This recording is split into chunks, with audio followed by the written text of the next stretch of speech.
Ya, efa bolana lasa sika zay a dia nanomboka ny asa ny lalagna mampitohy ny fanandrana sy ny commune Ambodilazana. Dia niany antsika tonga mijery ny asa vita. Ny azo ambara zany a dia efa azo leha tsara ny avy amin'ny fanandrana juska aty Andringaringa amintsika miteny zao.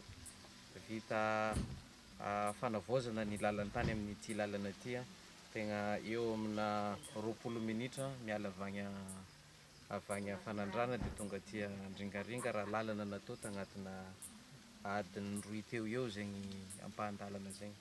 De tonga nijery taty zay amin'ny hoe inona ny asa mandigny magnaraka.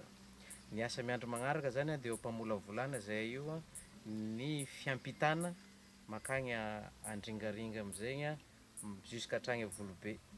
De eo amin'ny partie misy 3 kilometra eo a no tena mazamazagna manomboka eo Andringaringa sy hatrany Embarcadère. Dia zay zany no ny dingana manaraka tsy maintsy atao. Mahafa-po ny asa vita ary nisafidina mihitsy a ny hidina aty amin'ny andro somary moramorana ohatran'izao mba hijerena hoe tegna mitana ve lay asa natao raha ohatra ka mora ny andro. De amin'ny ankapobeny a afa-po amin'ny asa natao a izahay rehetrarehetra mpiara-miombona afaka atao anatin'ity asa ity a de ny faritra Atsinanana, ny CGACV a, ny commune ny Fanandrana, eo koa ny Savonnerie Tropicale ary ny Bondrokariera zay miaraka ny fagnometanana daholo amin'ity mbola mitohy ny asantsika fa tsy tapitra teo fa manainga ihany koa an'ireo zay malala tagnana te hiaraka hifagnometanana aminay hifarimbona ahafahana magnatanteraka an'ity tetikasantsika hatragny Volobe ity a dia tongava fa afaka mifarimbona foagna antsika am'izay misy eo am-pelantagnana de raisina tagnambola.